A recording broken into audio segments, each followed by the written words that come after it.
Saya sholat berjamaah dengan suami, dan ketika berjamaah sering tertinggal bacaan Al-Fatihahnya. Saya sudah menyampaikan ke suami, akan tetapi terulang seperti itu lagi. Pertanyaan, apakah lebih baik saya sholat sendiri atau tidak berjamaah ke suami, ataukah saya tetap berjamaah tetapi saya tertinggal bacaan Al-Fatihah? Ya. Biar bagaimanapun ketetapan Nabi kita itu sholatul jama'ati tafdhulu sholatal fadhi bisab'in wa ishrina darajah. Ini tidak bisa dirubah. Ini ketetapan Nabi. Sholat jamaah itu lebih utama daripada sholat sendirian dengan 27 derajat. Maka kalau ibu ketinggalan Fatihah saat berjamaah dengan suami, dikomunikasikan yang baik. Mas, ngapunten, panjenengan itu kalau sholat baca Fatihahnya kok cepet banget. Suaminya jawab, lah aku wis hafal kok Dik. Saya sudah hafal kok, ibaratnya merem ngantuk-ngantuk hafal. Bukan itu. Meski kita sudah sangat hafal Fatihah itu, ya, jarang orang Islam sing sregep sholat jarang lupa Fatihah. Meski terkadang ya kadang lupa. Namun sangat jarang. Kenapa? Karena hafalnya di lisan, sudah bukan di otak, sudah bukan di kepala. Hafalnya sudah di lisan sehingga mengalir begitu saja. Ada kok orang yang sholat subuh itu ngantuk-ngantuk itu tahiyat ya hafal. Itu karena adanya mumarosah, adanya at-ta'wid, karena terbiasa, terlatih terus. Makanya bukan hafalnya. Hafal terus bacanya diseret-seret. Mboten ngoten Mas. Karena di setiap bacaan Al-Fatihah kita dalam sholat itu dijawab oleh Allah. Nah, suamine ngeyel. Lah apa Gusti Allah ki nek aku maca cepet ora iso jawab. Ngeyel suaminya. Nah, makanya kalau suaminya itu harus bijaksana, apalagi jadi seorang imam. Imam itu harus bijaksana. Jangan terlalu lama, jangan terlalu cepat. Kalau terlalu lama, dilihat jamaahnya, makmumnya. Maka imam itu ya, histawu sawu sufufakum, sambil melihat makmum, bukan rutinitas formalitas untuk begitu. Ini ada imam ketika mengucap sawu sufufakum tidak melihat makmumnya, tapi sudah mengarah ke kiblat, sawu sufufakum. Begitu selesai sawu sufufakum langsung Allahu Akbar, makmumnya dorong siap.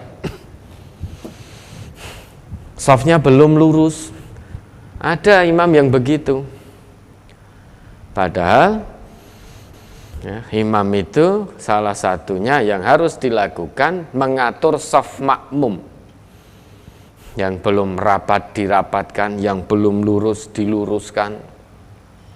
Sambil melihat makmum, tujuannya apa? Biar imam mengetahui, oh ternyata makmumnya itu ya, beraneka macam. Ada yang sudah sepuh, ada yang masih muda, ada yang sudah sepuh dan gerah, ada yang sholatnya duduk di kursi, ada yang tubuhnya bergetar terus.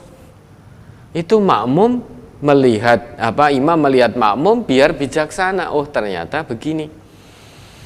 Nabi saja dulu ketika imam beliau itu mendengar suara tangisan anak kecil, beliau segera selesaikan. Artinya segera beliau itu pilih ayat-ayat yang pendek untuk segera diselesaikan sholatnya.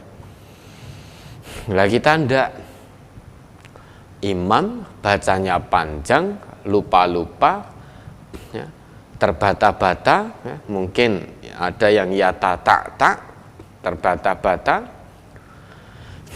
tambah krungu cah cilik nangis, nah, lali kabeh hafalane. Setelah selesai sholat, wong tuwane cah cilik sing diseneni, cah cilik sumeneh aja digawa ning masjid. Nabi loh dulu mendengar, kira-kira Nabi mendengar tangisan anak kecil itu di masjid atau di rumah? Di masjid, maka beliau segera selesaikan. Maka jadi imam harus bijak. Meski hafal 30 juz, kalau melihat makmumnya, oh ternyata lain-lain kondisinya, ya, maka tidak perlu surat panjang-panjang. Tidak perlu surat panjang-panjang. Sah tidaknya sholat itu bukan karena panjangnya surat. Kecuali kalau memang makmumnya itu misalkan itu jamaah di pondok tahfidz, makmumnya santri-santri, atau pas Ramadan itu taraweh di masjid ini sudah makluf, sudah familiar, sudah ma'ruf. Masjid ini itu 1 malam 1 juz. Lah kalau makmum sudah tahu masuk situ, ya ben dirasakne 1 malam 1 juz. Namun kalau di kita dilihat, dulu ada sahabat yang imam dengan bacaan panjang-panjang sampai kepada Nabi, dipanggil, sahabat tadi mengira akan mendapat hadiah, ternyata ditegur, dimarah, dinasihati oleh Nabi. Nah, di samping itu imam juga jangan cepat, jangan terlalu cepat. Kalau tarawih itu kan musim itu, sholat 23 rakaat 7 menit. Alhamdulillah dolin, amin, terus langsung jentat-jentit. Itu sing sepuh ya mesake, rontok kabeh balunge. Kasihan. Maka di tengah-tengah antara itu. Nah, di setiap, apalagi di setiap bacaan Fatihah ada jawabannya. Ya, dalam satu hadis qudsi Allah itu berfirman, qasamtus sholata, aku membagi as-sholah. As-sholah di situ maksudnya Fatihah, karena Fatihah itu punya banyak nama. Salah satu nama dari Al-Fatihah adalah as-sholah. Qasamtus sholata baini wa baina abdi nisfaini. Aku membagi Fatihah antara aku dan hambaku menjadi 2 bagian. Wali abdi ma sa'ala, dan untuk hambaku apapun yang dia minta. Idza qala al-abdu alhamdulillahi rabbil alamin, qala Allah, kalau seorang hamba itu membaca alhamdulillahi rabbil alamin, maka Allah akan menjawab, hamidani abdi, hambaku sedang memujiku. Wa idza qala al-'abdu ar-rahmanir rahim, qala Allah asna alayya abdi. Jika hambaku membaca ar-rahmanir rahim, maka ada jawaban dari Allah, asna alayya abdi, hambaku sedang menyanjungku. Wa idza qala al-'abdu maliki yaumiddin, qala Allah majjadani abdi, hambaku sedang mengagungkanku. Wa idza qala al-'abdu iyyaka na'budu wa iyyaka nasta'in, maka Allah akan jawab, hadza baini wa baina abdi wa li abdi ma sa'ala. Ini antara aku dan hambaku, dan untuk hambaku apapun yang dia minta. Wa idza qala al-'abdu ihdinas siratal mustaqim, sampai selesai itu maka akan ada jawaban dari Allah. Hadza li 'abdi, ini untuk hambaku. Maka jangan terlalu lama, jangan terlalu cepat, jangan diseret-seret. Diminta pada suaminya komunikasikan yang baik. Ya. Jangan sampai tertinggal Fatihah.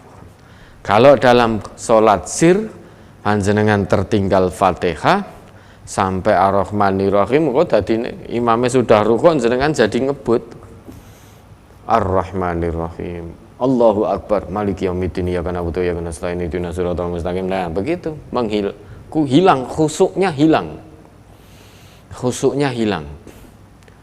Karena jenengan memahami bahwa la sholata liman lam yaqra' bi Fatihatil kitab. Tidak ada solat bagi orang yang tidak membaca Fatihatul kitab, tidak membaca Fatihah. Maka kalau tidak mendapati Fatihah, panjenengan memahami sebagaimana kita juga memahami demikian, kita nambah, menyempurnakan. Ya, itu bisa dikomunikasikan, itu suaminya sendiri gitu. Bisa dikomunikasikan. Ya, ada lagi.